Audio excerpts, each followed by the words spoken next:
Hi, I'm Hannah, Events and Marketing Coordinator here at the LSCO, and for our rundown this month, I have a very special guest that I am excited to introduce you to.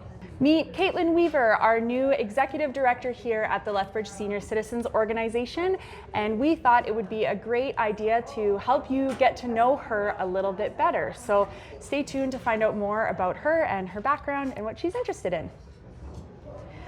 So Kaitlynn, we're going to start with some simple questions to lean into it. So some quick ones. Coffee or tea? Coffee, definitely coffee. Are you an early bird or a night owl? I'm kind of an in-between, depending on the day, but probably like a mid-afternoon gal. Yeah, same.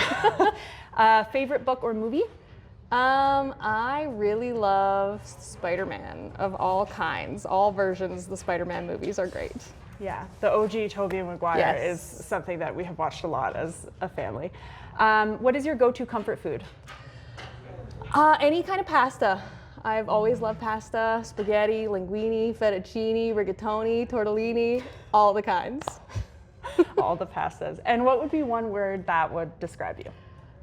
Probably cheerful or chipper. I'm a pretty smiley person and I love to make people's days. Yeah, that's amazing.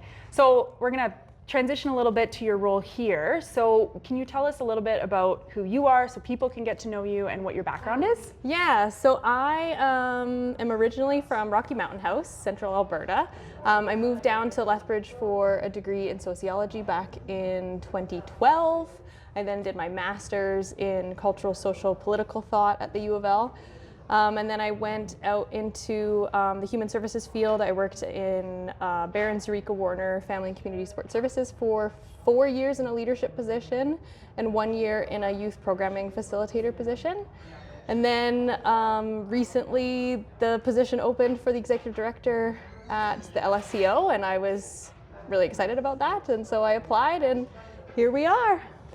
So what inspired you to apply for this role here? So in my previous role at FCSS, I collaborated a lot with the support services team at the LSCO. The department that I supervised was senior services at FCSS in the rural communities. And there's only so many opportunities for supports in rural communities. And so it was really, really important for us to collaborate. So we reached out to LSCO, connected with the system navigators here, and were able to provide better services. And when the position opened up, I had already kind of had a sense of what the LSCO does. I know some of the members just personally, kind of being out in the community, and I was really excited to apply. And I love leadership. It's probably one of my absolute favorite things. And I was excited to take what I've learned in my previous leadership roles and apply them to this position.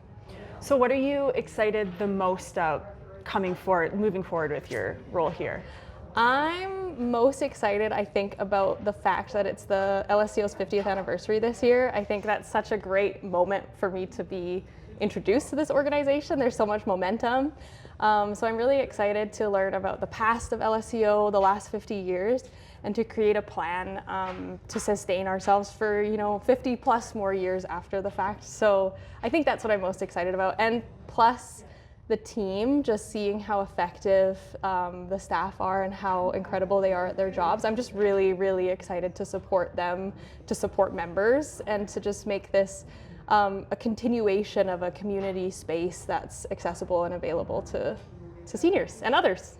Yeah, 50 years is a long time, so I'm very excited for the stuff that we have planned coming up this year, and to kind of get a feel for what LSCO used to be like and is like now, and how we've evolved over the years. So that should be really exciting. So moving forward in those next 50 years, what are your priorities for the LSCO? I think continuing this space as an inclusive, friendly space where people feel like they belong, that they feel that their voices matter, that their voices and feedback are valued, and they see themselves in as contributors to the organization, both staff, volunteers, members. And so what that looks like for me is just making sure that there are opportunities for people to speak about their feedback or what they hope to see, that sort of thing. And so throughout the year, I've been here for now like 3.5 weeks. So throughout the year, I'll be collecting information from staff, volunteers, members, and then helping to make informed decisions based on community needs. And that also looks like speaking to those who aren't part of the LSCO and seeing what their needs are and seeing if there's a way that we can recruit more folks to the space by identifying gaps in the community.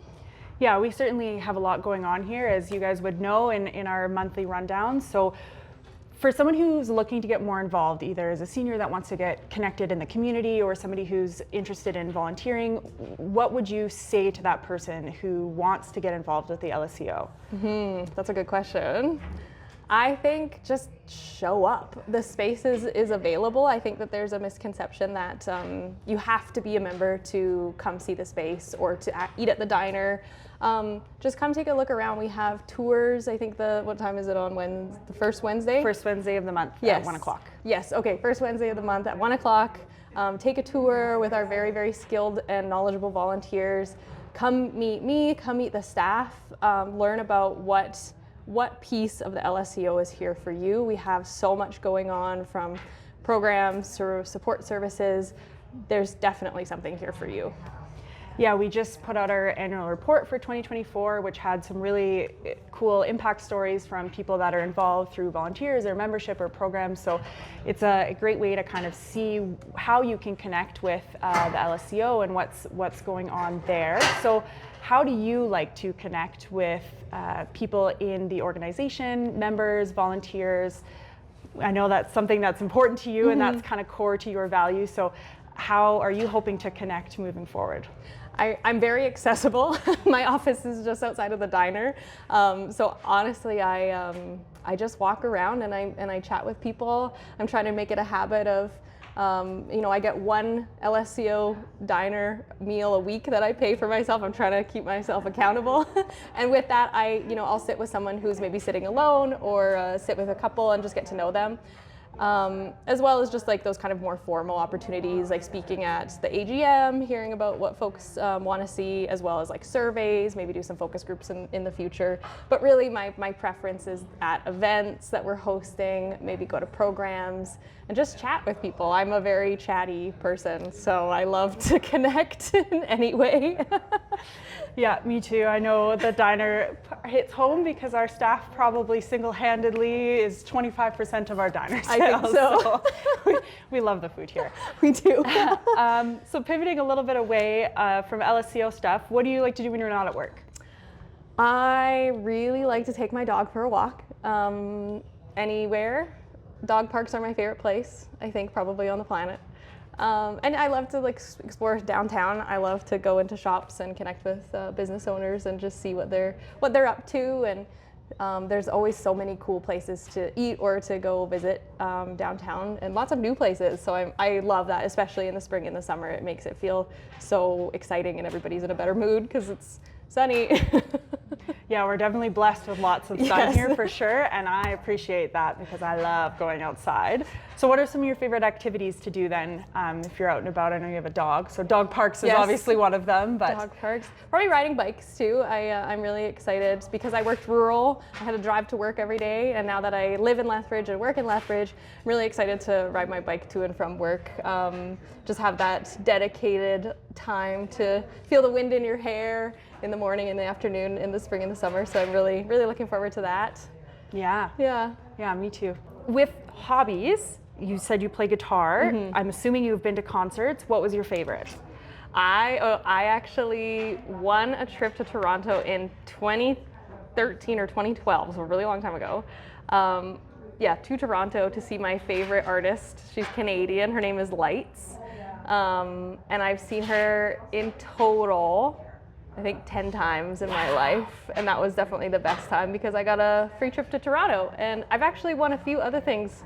I won a signed copy of her CD at a different day, like a completely different contest, and free tickets to see her at a different concert. So I have just like all of my luck has been spent on this one person. Yeah, I would love to take some of that. I have never won a draw ever in my Aw, life. maybe this I year. haven't even won roll up the rim more than a free coffee.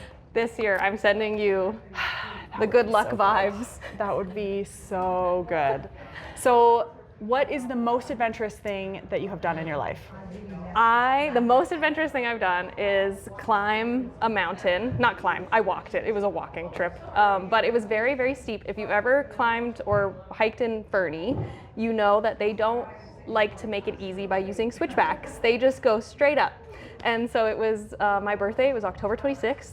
It was my worst birthday because I had to hike a mountain, and it was warm on the bottom, cold on the top, and then we stayed in this tiny little cabin at the very top, and it snowed 3 feet, and then we had to get down.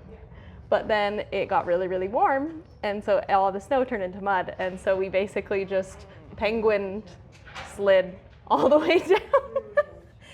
And that was the most adventurous thing I've ever done. I also was really upset by the whole scenario, but I did it, so makes for a good story.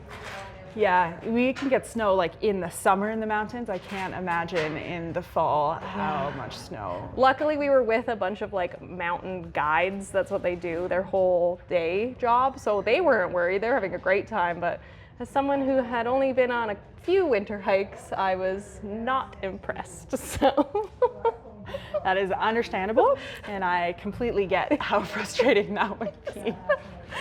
I get it. So I think hopefully people feel like they have gotten to know you a little bit more. If they are interested in having some conversations with you or getting connected, how can they do that? yeah, they can show up at the LSCO, come chat with me. I'm usually in my office, or you can give me a call at 403-320-2222, extension 304, or send me an email at kweaver@lethseniors.com. Yeah. Well, thank you so much for this interview, Kaitlynn. Thanks for having me. And hopefully some of you guys will stop by to meet Kaitlynn and get a little bit more involved with the LSCO.